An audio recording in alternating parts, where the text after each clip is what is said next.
नमस्कार दोस्तों, lead India के इस वीडियो में आपका बहुत बहुत स्वागत है। दोस्तों, आज के इस वीडियो में मैं आपको बताऊंगा कि 2024 में क्या बिना गवाह के भी आप कर सकते हैं कोर्ट मैरिज, और इसमें कौन कौन से सवाल को कवर किया है। सबसे पहले आइए सवालों को देखते हैं। पहला सवाल है, कानूनी कामों में गवाह कितने जरूरी होते हैं। दूसरा सवाल है, क्या बिना गवाह के नहीं होगी कोर्ट मैरिज। तीसरा सवाल है, क्या पैसे दे के गवाही दिलवाना सही या गलत। चौथा सवाल है, गवाही देने से पहले किस बात का रखना चाहिए ध्यान। पांचवा सवाल है, गवाही देने के लिए क्या बालिग होना जरूरी।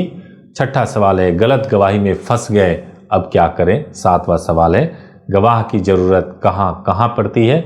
और आठवां सवाल है, गवाही से नाम हटवाना है क्या करें।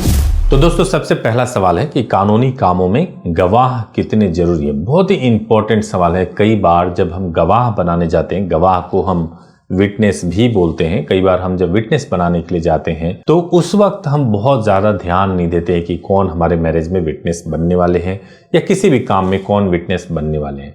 जबकि विटनेस का रोल बहुत इंपॉर्टेंट होता है उस वक्त जब दोनों पार्टीज के बीच में, अगर ये शादी है तो लड़के और लड़की के बीच में इस बात को लेकर के विवाद हो जाए कि शादी हुई ही नहीं है, तो उस वक्त गवाहों का गवाही कोर्ट में बहुत मायने रखता है। तो इसलिए गवाह होने बहुत जरूरी है और कानूनी कामों में गवाह का बहुत इंपॉर्टेंट रोल भी होता है। दूसरा प्रश्न है, क्या बिना गवाह के नहीं होगी कोर्ट मैरिज। बिल्कुल भी नहीं होगा। अगर आपको कोर्ट मैरिज करना है तो गवाह यानी विटनेस की रिक्वायरमेंट होती है। कई बार आपको 2 गवाह चाहिए होते हैं, कई बार 3 गवाह चाहिए होता है। हालांकि कई बार ये भी होता है कि लड़के के पक्ष से 2 चाहिए, लड़की के पक्ष से 2 चाहिए, यानी 4 हो गए। कई बार ऐसा होता है कि टोटल 2 चाहिए और कई बार ऐसा होता है कि टोटल 3 चाहिए, किसी भी पक्ष से हो। और कई बार ऐसा भी बोलते हैं कि फैमिली विटनेस होना चाहिए। ये सब डिपेंड करता है। हालांकि गवाह तो गवाह होते हैं, ये फैमिली विटनेस होगा या नहीं होगा इसकी कोई रिक्वायरमेंट नहीं होती है। लेकिन मैं आपको बताऊं कि कोर्ट मैरिज करने के लिए गवाह की इंपॉर्टेंस बहुत होती है और गवाह होना चाहिए, सोच समझ करके गवाहों को रखना चाहिए। तीसरा सवाल है, क्या पैसे देके गवाही दिलवाना सही या गलत। देखिए क्या होता है विटनेस के लिए, विटनेस में कोर्ट ये देखती है कि भाई दोनों मतलब जो गवाही के लिए जो जरूरी है वो डॉक्यूमेंट्स कोर्ट को मिले हैं या नहीं मिले हैं, और जो गवाह है उसने प्रॉपर तरीके से गवाही दिया है कि नहीं, यानी उसके थंब, उसके सिग्नेचर, उसके डॉक्यूमेंट्स प्रॉपर है या नहीं। अब सवाल ये है कि गवाही दिलवाना सही है पैसे दे करके या नहीं।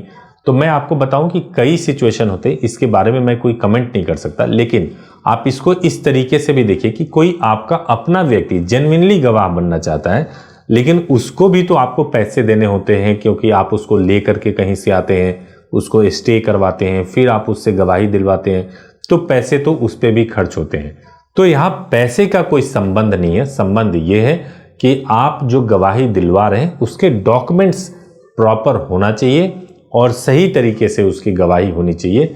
ये ज़्यादा इंपॉर्टेंट बात होता है। चौथा सवाल है, गवाही देने से पहले किस बात का रखना चाहिए ध्यान। तो दोस्तों, मैं आपको बताऊं, गवाही देने से पहले जो सबसे ज़्यादा आपको ध्यान में रखना है वो ये रखना है कि जो भी गवाह बनते हैं, जो भी विटनेस होते हैं, उनका नाम, उनका डिटेल, उनका जो भी एड्रेस होता है, वो सब कुछ जो डॉक्यूमेंट होता है, जिस डॉक्यूमेंट पे उन्होंने गवाही दी है, उस पे गवाहों का भी पूरा विवरण आता है, पूरा डिटेल आता है। इसका मतलब ये हुआ कि अगर मान लीजिए कि आपने मैरिज के लिए गवाही दी है, तो मैरिज सर्टिफिकेट के ऊपर पूरा डिटेल आपका आएगा। जो भी विटनेस होंगे उनका पूरा डिटेल आएगा, सब कुछ आएगा डिटेल में, और बताया जाएगा कि ये व्यक्ति थे जिन्होंने गवाही दिया था। तो गवाही जो भी व्यक्ति देने जा रहे हैं उनको इस बात के लिए अवेयर होना चाहिए कि आपका डिटेल पब्लिक होगा, सार्वजनिक होगा। वो सर्टिफिकेट जहाँ जहाँ भी जाएगा वहाँ पर आपका डिटेल मालूम चलेगा दूसरे लोगों को भी कि आपने गवाही दी थी। तो ये ध्यान रख लीजिए कि गवाही कोई हिडन चीज़ नहीं है, आप उजागर हो जाएंगे। अब ये देखिए कि ये आपको सूट करता है या नहीं सूट करता है। पांचवा प्रश्न है, गवाही देने के लिए क्या बालिग होना जरूरी है। तो एक शब्द में आंसर है बिल्कुल हाँ, आपको बालिग होना जरूरी है, तभी आप गवाही दे सकते हैं। छठा सवाल है, गलत गवाही में फंस गए अब क्या करें।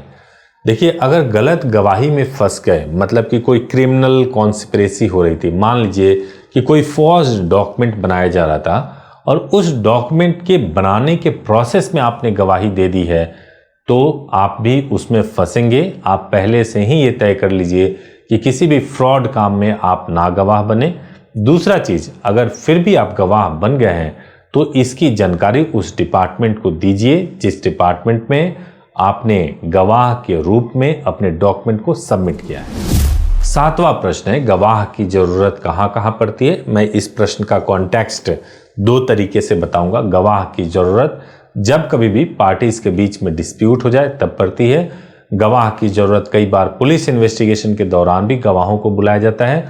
और तीसरी बात यह है कि जब कभी भी हमें कुछ रजिस्ट्रेशन करवाना है, विल बनवाना है, मैरिज करवाना है, उन सभी परिस्थितियों में गवाह की जरूरत होती है और गवाहों का बहुत महत्व भी होता है। 8वां प्रश्न, गवाही में नाम हटवाना हो, गवाही में से नाम हटवाना हो तो क्या करें। गवाही एक बार आपने दे दिया, उसके बाद से नाम हटवाने की कोई प्रक्रिया नहीं होती, क्योंकि गवाही देने का मतलब हुआ कि जब ये काम हो रहा था उस वक्त आप गवाह थे।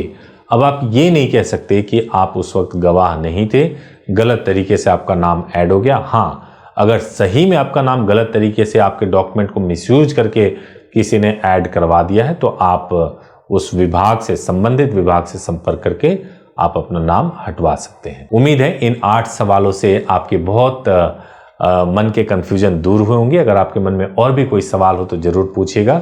Thank you so much for watching this video. Thank you so much.